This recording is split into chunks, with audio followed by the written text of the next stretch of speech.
জিন্দাবাদ জিন্দাবাদ।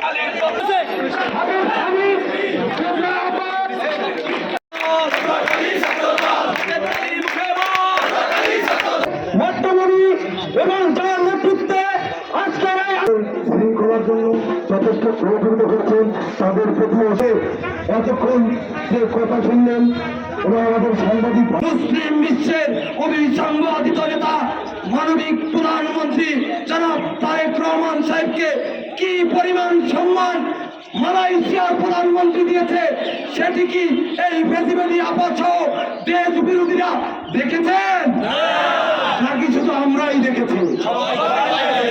দেখেছেন। আমি উপস্থিত সাংবাদিক ভাইদের প্রতি কৃতজ্ঞতা প্রকাশ করতে ভুল করেছি। আমি তাদের কাছেও প্রশ্ন করব, বিশ্ব মিডিয়া সহ আপনারাও দেখেছেন আপনাদের প্রধানমন্ত্রীকে কিভাবে মালয়েশিয়ার সম্মানিত প্রধানমন্ত্রী তিনি সম্মানিত করেছেন। শুধু সম্মানিতই করেননি, তিনি সেখানে আমাদের দলীয় সঙ্গীত প্রথম বাংলাদেশ আমার, জীবন বাংলাদেশ আমার, বাংলাদেশ নেতৃত্বে দীর্ঘ 17 বছর ফ্যাসিবাদী আন্দোলন সহ বাংলাদেশের পক্ষের শক্তির সাথে বন্ধুরা আমার সবাই মিলে জীবন বাজি রেখে কর্তৃত্ববাদী সরকারের রাষ্ট্রীয় যন্ত্রের অপব্যবহারের বন্দুকের নলে মুক্তি দিয়ে ধরে আমরা যারা দেশের পক্ষে আন্দোলন করেছিলাম সেই নেতৃবৃন্দ আমরা অনেক আগেই বলেছিলাম আমাদের নেতা হচ্ছেন একজন ম্যাজিক্যাল লিডার, অর্থাৎ তিনি সেই কথাটি একটি উন্নত দেশের তথা মালয়েশিয়ার প্রধানমন্ত্রী গানে গানে করেছেন কিনা আমার বন্ধু তোমরা জানো না কি বলেছে গানে? তিনি কি নির্বাচিত প্রধানমন্ত্রী না? তিনি কি বাংলাদেশের মানুষকে হাজার হাজার মাইল দূরে থেকে দুই নয়নের মানে তার মনের ভালোবাসা থেকে রিয়ালিটি ইজ দ্য রিয়ালিটি যেরকম সেখান থেকে কি তিনি বাংলাদেশের মানুষের মন জয় করে তিনি সিংহভাগ আসন নিয়ে তিনি কি সংসদ পরিচালনা করতেছেন না? আমরা কি স্লোগানে বলতে পারি না তারেক রহমান রাজপথে আমরা আছি, তারেক রহমান সংসদে আমরা আছি, তারেক রহমান সংসদে আমরা আছি, কোথাও আছে কোথায়? বাংলাদেশের পক্ষে তারেক রহমান সাহেবের নেতৃত্বে বিভিন্ন আন্দোলন সংগ্রামে নিজেকে বিলিয়ে দিয়েছিলাম, পরিবার পরিজনদেরকে কষ্টে রেখেছিলাম।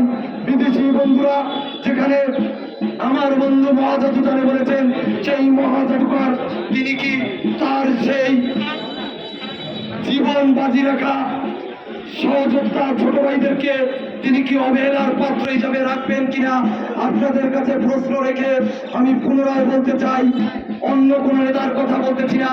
চায়না থেকে তিনি, মালয়েশিয়া থেকে তিনি ফেরত এসেছেন, তিনি আরো আরো আরো অনেক উন্নত কান্ট্রির সাথে বন্ধুত্ব বজায় রাখবেন এবং বাংলাদেশকে এর আগে তিনি বলেছেন সিঙ্গাপুরের আলোকে কেন বাংলাদেশই হবে সিঙ্গাপুর। সুতরাং বাংলাদেশ গঠন করার জন্য সবার আগে বাংলাদেশ এই গঠন করার জন্য আপনারা কি সবাই প্রস্তুত আছেন? সবাই আমার ছাত্র দলের ভাইরা প্রস্তুত আছে? যারা প্রস্তুত হতে পারবে না তাদেরকে বলেই ছোট বক্তব্য শেষ করবো। এই যাকে ঘিরে আনন্দ করলাম তিনি আর কেউ নন, তিনি হচ্ছেন এদেশের সর্বশ্রেণীর সকল ধর্ম বর্ণ দল মত নির্বিশেষে সকলের প্রধানমন্ত্রী। তিনি শহীদ রাষ্ট্রপতি জিয়াউর রহমানের সন্তান, তিনি বেগম খালেদা জিয়ার সন্তান, তিনি হচ্ছেন মানবিক প্রধানমন্ত্রী, তিনি হচ্ছেন জনাব তারেক রহমান। আপনাদেরকে বলতে চাই, দীর্ঘ 17-18 বছর আগে যখন আমরা বলতাম আমাদের দলের ভারপ্রাপ্ত চেয়ারম্যান আগামী দিনে রাষ্ট্র পরিচালনা করবেন, অনেকেই আমাদেরকে হাসাহাসি করতেন। অনেকেই আমাদেরকে ব্যঙ্গ করতেন।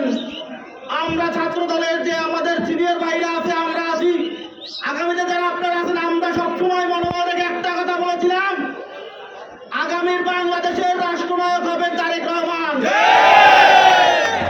ঠিকই বাংলাদেশের রাষ্ট্রনায়ক হয়েছেন তারেক রহমান। শুধু রাষ্ট্রনায়ক নয়, বিষ্ণু মঞ্চে তার উজ্জ্বল দৃষ্টান্ত উপস্থাপন করেছেন। তিনি কোন প্রভু রাষ্ট্রে ভ্রমণ করেননি, তিনি বন্ধু রাষ্ট্রে ভ্রমণ করেছেন। বাংলাদেশকে কিভাবে এগিয়ে নিয়ে দেওয়া যায় সেই বিষয়ে তিনি কাজ করছেন।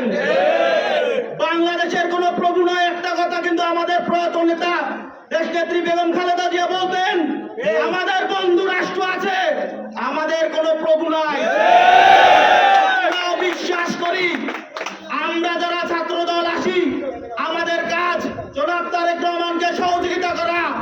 আমরা কখনো পাওয়ার না পাওয়ার বেদনায় অন্য কর্মীকে নিরুৎসাহিত করব না প্রোগ্রামে যেতে। আমরা সবাই নিজের স্থান থেকে নিজে আরেকজনকে দাওয়াত দেব যে বাংলাদেশ করতে হলে জনাব তারেক রহমানের নির্দেশনা ফলো করে আমাদের এগিয়ে যেতে হবে।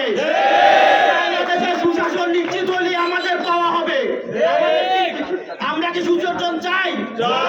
বাংলাদেশে যখন সুশাসন আসবে, আপনি আমি আমরা সবাই উপকৃত হব। জনাব তারেক রহমান বলেছেন, কি বলেছেন? প্রতিহিংসা চাই না। তা আমাকেও নির্যাতন করা হয়েছে, কিন্তু কি হবে প্রতিহিংসা করে? আপনাদেরকে একটা বার্তা দিয়ে গেছে যে আপনারা প্রতিহিংসা মুক্ত একটা বাংলাদেশ গড়তে সরকারি দল হিসাবে আপনাদের সকলের সঙ্গে মিলেমিশে কাজ করতে হবে। আমাদের মানবিক প্রধানমন্ত্রী জনাব তারেক রহমান মালয়েশিয়া চীন সফরেছে সৌন্দর্য দেখিয়েছেন এবং চীন মালয়েশিয়ার প্রধানমন্ত্রীরা তাকে যতটা আন্তরিক সহকারে পালন করেছেন, ইতি পূর্বে বাংলাদেশে আর এরকম কোনো সৌন্দর্যবোধ দেখি নাই।